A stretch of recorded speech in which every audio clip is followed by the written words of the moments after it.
नमस्कार दोस्तों, मैं मनीष तिवारी आपका स्वागत करता हूं अपने YouTube channel SSS institute of education में। आज का जो हमारा टॉपिक है ये ग्लोबल वार्मिंग जैसे इशू पे है। ग्लोबल वार्मिंग एक बहुत ही इम्पॉर्टेंट इशू है जिसको हमको डिस्कस करना चाहिए। हर किसी को इस इशू के बारे में अवेयरनेस मतलब अवेयर होना चाहिए। आज हम डिस्कस करेंगे global warming, green house effect और क्लाइमेट चेंज जैसी जो प्रॉब्लम्स हैं जो कि पूरा वर्ल्ड फेस कर रहा है। क्लाइमेट चेंज अभी आपने देखा होगा कई जगह पे क्लाउड बर्स्टिंग का केस आया है, कई जगह पे बादल फटने का केस आया है। और जो साइक्लोनिक एक्टिविटीज़ है, मतलब हम कह सकते हैं कि जो साइक्लोन है वेरी फ्रिक्वेंट हो गया। बहुत ही ज़्यादा डिस्ट्रक्टिव साइक्लोन आते हैं आजकल। कहीं पे बहुत ज़्यादा सूखा पड़ जाता है, बहुत ज़्यादा कहीं पे बाढ़ आ जाती है। तो ये जो प्रॉब्लम्स हो रही हैं अभी अर्थ पे, वो क्यों है? इसका मेन रीजन हम कह सकते हैं ग्लोबल वार्मिंग है। और ग्लोबल वार्मिंग की वजह से क्या होता है? क्लाइमेट चेंज होता है। क्लाइमेट चेंज क्या है? क्लाइमेट चेंज हम कह सकते हैं कि major change in the climate. हम कह सकते हैं जो पूरा पूरा वेदर पैटर्न है वो कंप्लीटली क्या हो जा रहा है, यहाँ पे चेंज हो जा रहे हैं वेदर पैटर्न में। मतलब जब बारिश नहीं होनी चाहिए उस समय बारिश हो जा रही है, जिस एरिया में नहीं होनी चाहिए उस एरिया में हो जा रही है। ये सब कंप्लीटली जो चेंजेस आ रहे हैं वेदर पैटर्न में, वो क्यों हो रहा है? वो बिकॉज ऑफ ग्लोबल वार्मिंग हो रहा है। ऐसा क्यों होता है? देखो, ग्लोबल वार्मिंग की वजह से वेदर पैटर्न में चेंजेस क्यों आते हैं, इसको समझते हैं। देखो, is related to every weather pattern is related to atmospheric condition. Okay, atmospheric जो एयर है, अगर ग्लोबल वार्मिंग मतलब अर्थ का टेम्परेचर इंक्रीज होगा तो एटमॉस्फेरिक जो एयर है उसका भी टेम्परेचर क्या होगा? इंक्रीज होगा। और टेम्परेचर इंक्रीज करने होने से आपको पता है एयर की डेंसिटी भी डिक्रीज होती है।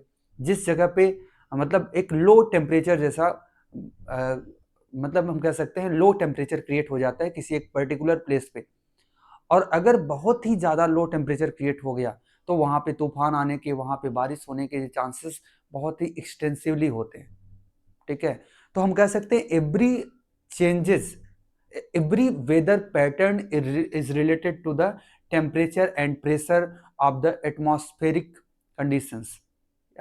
तो ग्लोबल वार्मिंग एक मेजर इशू है जिसको हमको डिस्कस करना चाहिए। तो आज हम डिस्कस करते हैं ग्लोबल वार्मिंग और क्लाइमेट चेंज और ग्रीन हाउस इफेक्ट के बारे में। Because because of green house effect global warming occurs. Okay, तो क्या है global warming? Global warming refers to the long-term rise in Earth average surface temperature due to the human activities, especially the release of greenhouse gases into the atmosphere. It is a major part of climate change, which includes shift in the weather pattern, sea level rise, and more. तो global warming क्या है? Global warming average temperature जो earth surface का जो average temperature है उसका increase होना ही क्या होता है? ग्लोबल वार्मिंग है। ठीक है, जो एवरेज टेम्परेचर है अर्थ सरफेस का उसका इंक्रीज होना क्या होता है? ग्लोबल वार्मिंग है। देखो, जब इंडस्ट्रियल रिवॉल्यूशन के पहले ऐसा कोई प्रॉब्लम नहीं था, लेकिन इंडस्ट्रियल रिवॉल्यूशन के कारण बहुत सारी ग्रीन हाउस गैसेस बहुत ही ज़्यादा मात्रा में रिलीज होती है। और जिसके कारण ग्रीन हाउस गैस का जो मतलब ग्रीन हाउस इफेक्ट है ये बहुत ही इंक्रीज मतलब बहुत ही ज़्यादा इंक्रीज कर रहा है। हम कह सकते हैं कि जो रेडिएशन है मतलब जो इमिट होता है अर्थ पे, आपको पता है कि अर्थ पे सन का जो रेडिएशन है, सन का जो इंसोलेशन है अर्थ पे पड़ता है, उसके बाद इमिट होके बाहर निकलता है, अर्थ के एटमॉस्फेयर से बाहर निकलता है। लेकिन because of green house gases कुछ रेडिएशंस जो हैं ये एब्जॉर्ब कर ली जाती हैं अर्थ के सरफेस पे ही। और जिसके कारण क्या होता है कि ये बहुत इंपॉर्टेंट हमारे लिए, वैसे ये एक ब्लैंकेट ऑफ अर्थ मतलब अर्थ के ब्लैंकेट की तरह काम करता है। मतलब हम कह सकते हैं कि अर्थ के टेम्परेचर को मेंटेन रखता है। लेकिन अगर ग्रीन हाउस गैसेस जो है एटमॉस्फेयर में ये बहुत ही ज़्यादा इंक्रीज हो जाएंगी, इनका लेवल इंक्रीज हो जाएगा, तो क्या होगा? अर्थ का टेम्परेचर जो मेंटेन रहना चाहिए, मतलब अर्थ ज़्यादा न तो वार्म न तो ज़्यादा कोल्ड होना चाहिए, ऐसा नहीं होता। ये अर्थ का टेम्परेचर और ज़्यादा वार्म हो जाता है जब ग्रीन हाउस गैसेस जो हैं इनकी जो प्रेजेंस है एटमॉस्फेयर में ये ज़्यादा हो जाती है। तो आज हम डिस्कस यहाँ पे कर रहे हैं कि इसके इफेक्ट क्या होते हैं। तो global warming refers to the long term rise earth's average surface temperature due to the human activities, especially the release of green house gases into the atmosphere. It is a major part of climate change. आपको पहले ही बताया कि ये बहुत ही major part है किसका, climate change का। Climate change हम कह सकते हैं कि ग्लोबल वार्मिंग की वजह से ही हो रहा है या होना अभी स्टार्ट हुआ है। मतलब अभी तो मतलब क्लाइमेट चेंज का अभी स्टार्टिंग है। ये इसका इफेक्ट अगर इसको रोका ना जाए ग्लोबल वार्मिंग को तो इसका इफेक्ट बहुत ही भयानक होगा अर्थ के ऊपर। तो it is which include shift in weather pattern. आपको पहले ही बताया कि क्लाइमेट चेंज की वजह से जो वेदर पैटर्न है उनका वो शिफ्ट हो जा रहे हैं, मतलब वेदर पैटर्न में चेंज हो जा रहे हैं, जिसके कारण हम कह सकते हैं ग्लोबल वार्मिंग अगर होगा तो सी लेवल राइज करेगा। ऐसा क्यों है? देखो, बिकॉज ऑफ ग्लेशियर मेल्टिंग। हम कह सकते हैं कि अर्थ पे मेजर मतलब अर्थ पे जो जैसे अंटार्कटिका हो गया, आर्टिक हो गया, या कई माउंटेन हैं, जैसे हिमालयन माउंटेन है, इससे बहुत बड़े बड़े ग्लेशियर हैं। अगर अर्थ का टेम्परेचर बहुत ही ज़्यादा हाई हो गया तो क्या होगा, इससे जो ग्लेशियर है ये बहुत ही ज़्यादा मात्रा में पिघलेंगे, और अगर ग्लेशियर पिघलेंगे तो क्या होगा, अर्थ जो सी का लेवल है ये इंक्रीज हो जाएगा। और सी के लेवल से इंक्रीज होने से प्रॉब्लम क्या होगी? देखो, सी लेवल इंक्रीज होने से क्या प्रॉब्लम होता है कि जो जैसे आइलैंड कंट्रीज हैं, आपको पता है कि इंडिया जैसे कंट्री में बहुत सारे सिटीज ऐसे हैं जो कि कोस्टल एरियाज में लाई करते हैं, बिलोंग करते हैं, और ऐसे बहुत सारे आइलैंड है जो कि हम कह सकते हैं कि अगर सी लेवल राइज हुआ तो वो सबमर्ज हो जाएंगे, पानी के अंदर डूब जाएंगे। ठीक है, इससे बहुत ही ज़्यादा मास डिस्ट्रक्शन हो सकता है, ह्यूमन पॉपुलेशन या अर्थ पे जो भी बायोडाइवर्सिटीज है उसका बहुत ही बड़े स्तर पे लॉस हो सकता है। ठीक है, तो हम नेक्स्ट स्लाइड में समझते हैं इसको। तो इसका कॉज क्या है भाई? इसका कॉज बहुत सारे हैं। ठीक है, ग्लोबल वार्मिंग के कारण क्या क्या हैं इसको समझते हैं और उसको डिस्कस करते हैं, फिर हम सोल्यूशन के बारे में भी बात करेंगे। तो cause of global warming, first cause you can say that deforestation. Why deforestation is the uh, cause of global warming? देखो, ट्रीज एब्जॉर्ब CO2। आपको पता है कि जो प्लांट है वो CO2 कार्बन डाइऑक्साइड एब्जॉर्ब करती हैं बिकॉज ऑफ फोटोसिंथेसिस। मतलब फोटोसिंथेसिस के लिए उसको CO2 as a component, as a major component carbon dioxide चाहिए। तो क्या करते हैं प्लांट? ये कार्बन डाइऑक्साइड एब्जॉर्ब करते हैं। ठीक है, तो हम कह सकते हैं कि जो ट्री है वो एब्जॉर्ब करता है CO2। लेकिन अगर हम डिफॉरेस्टेशन, कटिंग, मतलब ट्रीज को बहुत ही ज्यादा मात्रा में अगर कट करेंगे तो क्या होगा, जो नेचुरल कार्बन सिंक है वो रिड्यूस हो जाएगा। इसका मतलब एटमॉस्फेयर में कार्बन डाइऑक्साइड की मात्रा इंक्रीज कर जाएगी। और अगर एटमॉस्फेयर में कार्बन डाइऑक्साइड की मात्रा इंक्रीज कर जाएगी, क्योंकि कार्बन डाइऑक्साइड एक इंपॉर्टेंट ग्रीन हाउस गैस है, तो हम कह सकते हैं ये ग्लोबल वार्मिंग के में एक मेजर रोल प्ले करता है। कौन? Carbon dioxide. Also burning forest release CO2। साथ साथ जब हम डिफॉरेस्टेशन करते हैं तो आग, जंगल को जलाते भी हैं। मतलब जंगल में देखो, एक तो नेचुरली आग लग जाती है जंगल में, वाइल्ड फायर आपने सुना होगा। ठीक है, अ, अभी जो हॉलीवुड सिटी है लॉस एंजलिस कैलिफोर्निया में, यहाँ पे बहुत ही बड़े लेवल पे आग लगी थी। ठीक है, जंगलों में, जिससे देखो जंगलों में जब आग लगती है, नेचुरली जब लगती है, तब भी प्रॉब्लम क्या होती है, बहुत सारा कार्बन डाइऑक्साइड रिलीज होता है। मतलब बहुत ही ज़्यादा लेवल मात्रा में कार्बन डाइऑक्साइड रिलीज होता है। साथ साथ आप अगर डिफॉरेस्टेशन करेंगे, मतलब जंगल को साफ करेंगे, तो जंगल को साफ करेंगे तो पत्तियां बहुत सारी निकलेंगी, उसको जलाना भी पड़ता है। मतलब प्लांट ही नहीं काटते हैं, साथ साथ बहुत सारे प्लांट को जलाया भी जाता है डायरेक्टली जंगल को साफ करने के लिए, वहाँ पे फॉर द डेवलपमेंट इशू। सो हम कह सकते हैं कि जब जंगल जलेगा तो क्या होगा, वहाँ से बहुत ही ज़्यादा मात्रा में कार्बन इमिशन होगा, जिससे भी ग्लोबल वार्मिंग इंक्रीज होता है। ठीक है, तो नेक्स्ट समझते हैं। ये देखो, जंगल की कटाई की जाती है, इसको जलाते हैं भी है पेड़ों को। नेक्स्ट है इंडस्ट्रियल एक्टिविटीज। देखो, ये भी बहुत ही बड़ा कारण है industrial activities, because factories emit CO2, methane, nitrous oxide N2O and fluorinated gas, मतलब बहुत ही harmful gases, you can say that greenhouse gases, जो कि इन्वायरमेंट को मतलब इन्वायरमेंट में जो ग्रीन हाउस गैसेस की मात्रा बढ़ा सकता है, फैक्ट्रीज जो हैं ये बहुत ही ज़्यादा मात्रा में रिलीज करती हैं। और अगर फैक्ट्रीज, देखो फैक्ट्रीज क्यों इंपॉर्टेंट है, क्योंकि हमको डेवलपमेंट करना है, डेवलपमेंट के लिए फैक्ट्रीज इंपॉर्टेंट है, ठीक है। लेकिन फैक्ट्रीज को बहुत ही रेगुलेटेड मैनर में अगर चलाया जाए, मतलब जिससे ग्रीन हाउस गैसेस कम इमिट हो, तो हम कह सकते हैं कि ग्लोबल वार्मिंग को थोड़ा सा रिड्यूस किया जा सकता है, ठीक है। तो हम कह सकते हैं कि फैक्ट्री क्या करती हैं, मतलब इंडस्ट्रियल एक्टिविटीज जो है ये भी बहुत ही मेन काज है। इवन पहले ही वीडियो की स्टार्ट में ही बताया था, जब से इंडस्ट्रियल रिवॉल्यूशन आया तभी से ये ग्लोबल वार्मिंग जैसी जो घटनाएं हैं, मतलब जो ग्लोबल वार्मिंग जैसी प्रॉब्लम है, ये क्या हुआ, मतलब इसमें बहुत ही ज़्यादा बढ़ोतरी हुई। नेक्स्ट हम बात करते हैं आगे, नेक्स्ट स्लाइड में।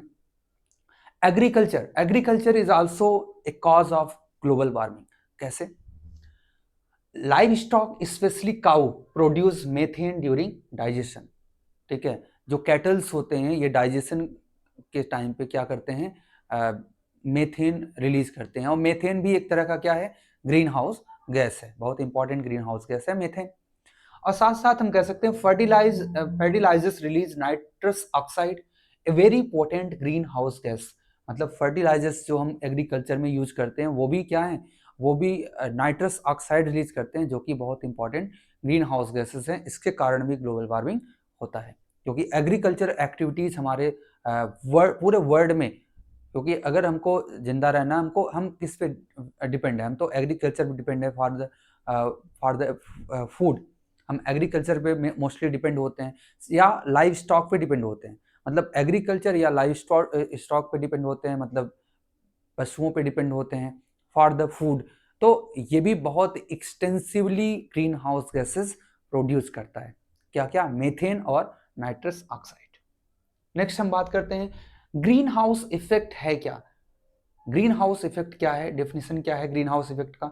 The green house effect is the process by which certain gases in earth atmosphere trap heat from the sun, preventing it from escaping back into space, thus warming the earth surface। तो green house effect क्या है?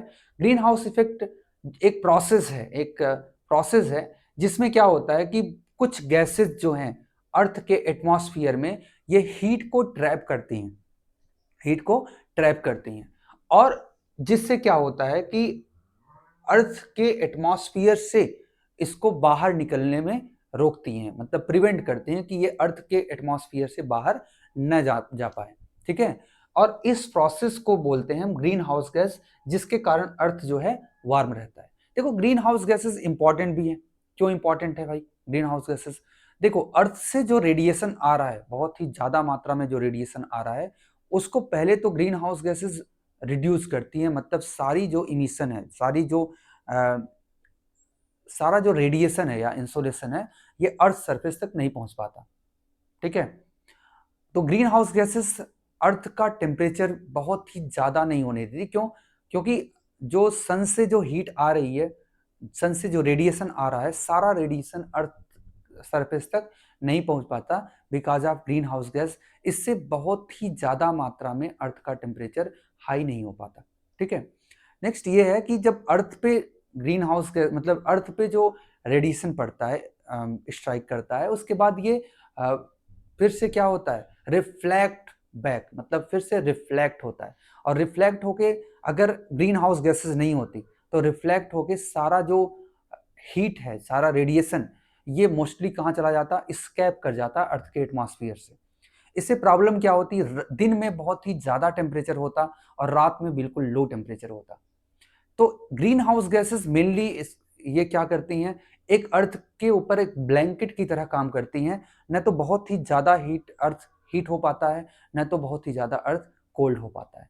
मतलब अर्थ को heat और cold दोनों से बचाती हैं। मतलब हम कह सकते हैं कि जो सन की रेडिएशन का रेडिएशन है, ये कंप्लीट रेडिएशन, मतलब हम कह सकते हैं पूरा रेडिएशन अर्थ तक नहीं पहुंच पाता। और सन से जो अर्थ से रेडिएशन, मतलब अर्थ से जो रेडिएशन है वो रिफ्लेक्ट होके जब बाहर जा रहा है, उसको कंप्लीटली एस्केप नहीं होने देता, जिससे हम कह सकते हैं रात में भी हम कह सकते हैं कि इतना ज़्यादा कोल्ड एटमॉस्फेयर नहीं होता या कोल्ड अर्थ नहीं होता, और दिन में बहुत ही ज़्यादा गर्म नहीं होता। लेकिन प्रॉब्लम क्या है? प्रॉब्लम ग्रीन हाउस गैसेस से नहीं है, प्रॉब्लम है ग्रीन हाउस गैसेस के इंक्रीज होने से, मतलब इनकी क्वांटिटी, इनका जो अमाउंट है ये एटमॉस्फेयर में बहुत ही ज़्यादा मात्रा में इंक्रीज करने से। अगर बहुत ज़्यादा मात्रा में इंक्रीज होगा तो इससे क्या होगा प्रॉब्लम? इससे बहुत ही ज़्यादा जो हीट है वो स्केप नहीं हो पाएंगी, मतलब ज़्यादा हीट क्या होगी, ये अर्थ के एटमॉस्फेयर में ही रह जाएंगी, जिससे कि एक नॉर्मल कंडीशन में अर्थ वार्म होना चाहिए था, लेकिन यहाँ पे हो क्या रहा है, बहुत ही हाईली अर्थ का एटमॉस्फेयर क्या हो जा रहा है, वार्म हो जा रहा है। ठीक है, तो ये है ग्रीन हाउस इफेक्ट। आप देखिए आगे, देखो, some solar radiation is reflected by the earth and the atmosphere. देखो यहां से जब हीट आ रही है अर्थ पे, तो कुछ मात्रा में जो रेडिएशन है ये डायरेक्टली रिफ्लेक्ट हो जा रहे हैं, मतलब हम कह सकते हैं, देखिए ये वाला जो रेडिएशन है ये अर्थ के सरफेस पे नहीं पहुंच पा रहा है, लेकिन कुछ रेडिएशन अर्थ के सरफेस पे पहुंचता है। ठीक है, पहला काम तो ये प्रिवेंट करता है, most of the radiation is not reach on the earth, most radiation is absorb by the earth surface and warm it. अब होता क्या है आगे कि यहाँ पे जब ये स्ट्राइक करती है, मतलब इमिट करती है अर्थ पे, तो उसके बाद रिफ्लेक्ट बैक होती है, लेकिन जो ग्रीन हाउस गैसेज हैं वो मोस्ट ऑफ रेडिएशन को एब्जॉर्ब करते हैं अर्थ के सरफेस पे और इसको वार्म रखते हैं। Some of the infrared radiation passes through the atmosphere, some is absorbed and re-emit in all direction by the greenhouse gases molecule. This effect of this is to warm the earth's surface and lower atmosphere.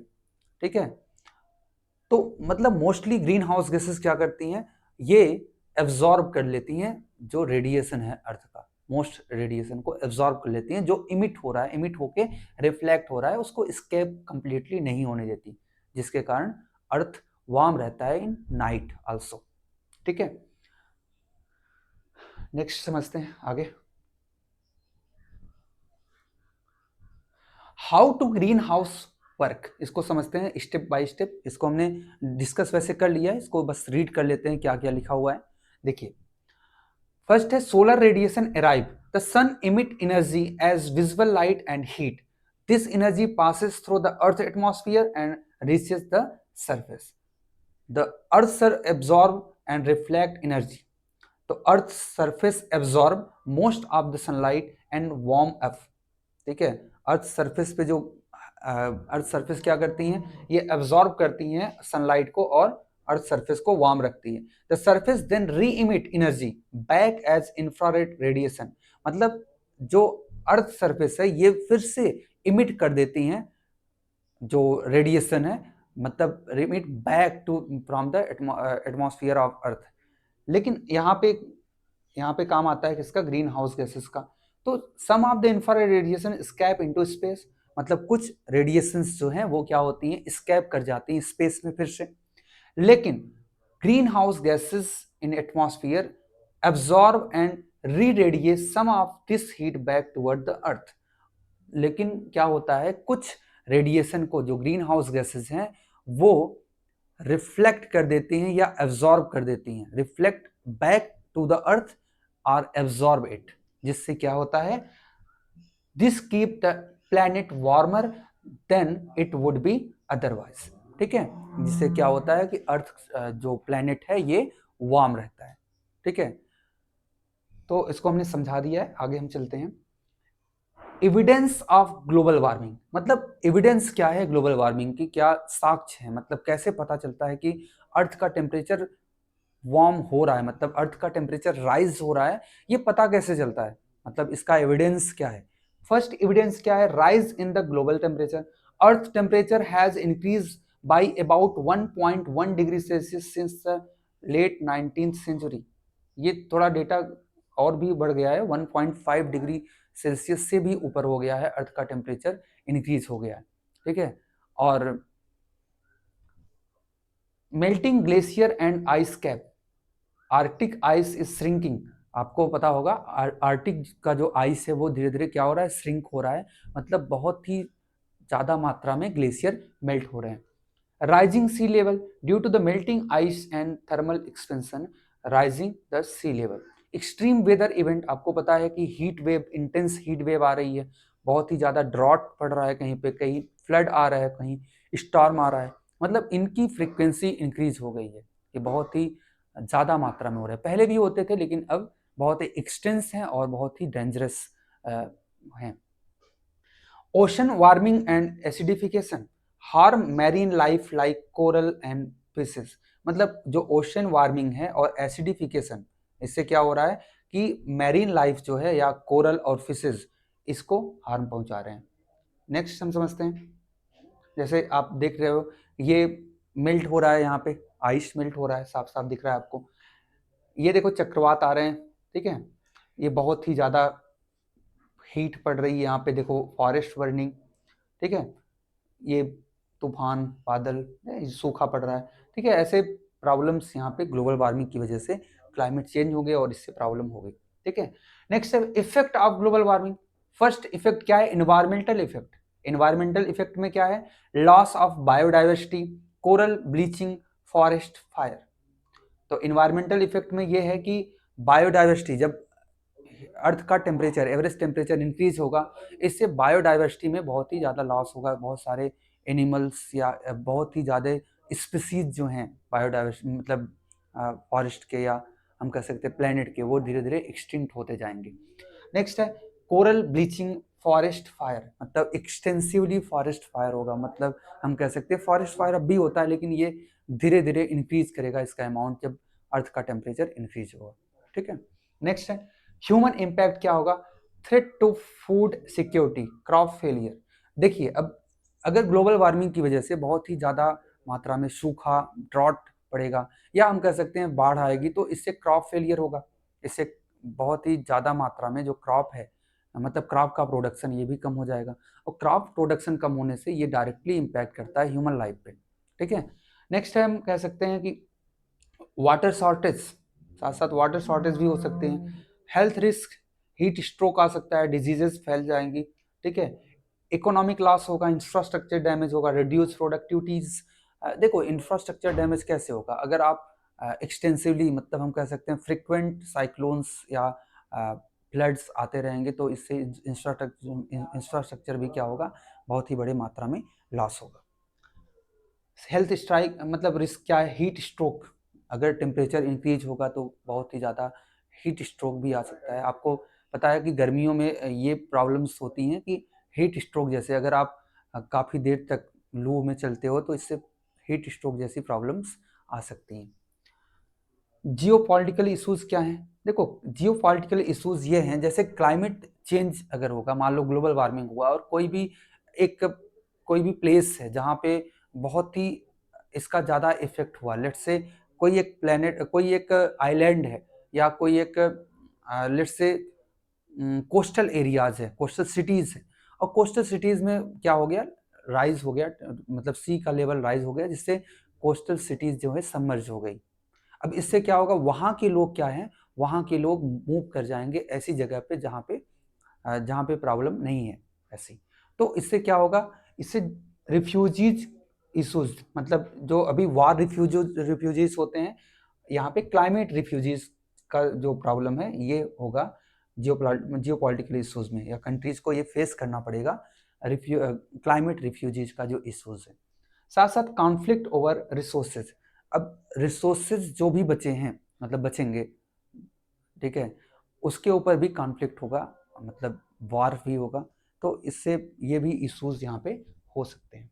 Next है solution क्या है global warming का, देखो पहला है reduce green house gas emission, switch to renewable energy, ठीक है। इसके लिए कई एग्री मतलब समिट होता है, जैसे पेरिस क्लाइमेट एग्रीमेंट साइन हुआ था, ठीक है, लेकिन उसको ज़्यादा इफेक्टिवली इसको इम्प्लाई नहीं किया जा रहा है, अप्लाई नहीं कर पा रहे हैं, ठीक है, इम्प्लीमेंटेशन इसका नहीं हो पा रहा है, मतलब एग्रीमेंट तो बने हैं कागज़ पे, बट हम कह सकते हैं इसको सारे कंट्रीज जो है इसको फॉलो नहीं कर पा रहे हैं।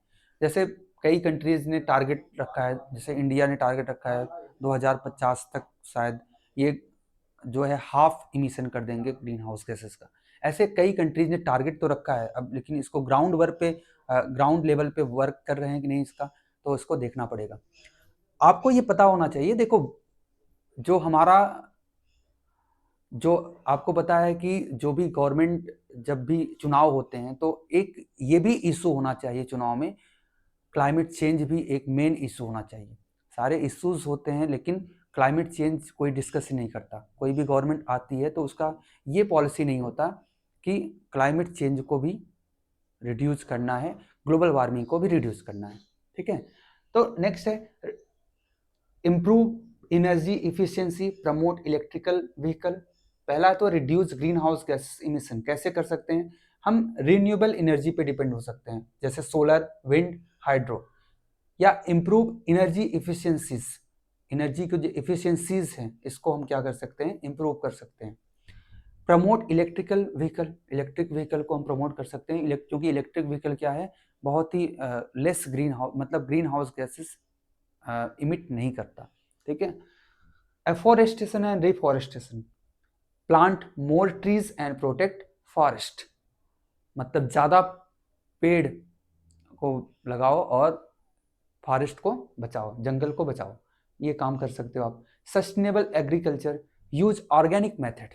ठीक है, फर्टिलाइजर्स से मतलब फर्टिलाइजर्स को छोड़ के हम ऑर्गेनिक अगर मेथड से खेती करते हैं तो इससे भी हम कह सकते हैं कि जो मेथेन गैस इमिट होता था या NO2 इमिट होता था, इसको हम बचा सकते हैं इससे।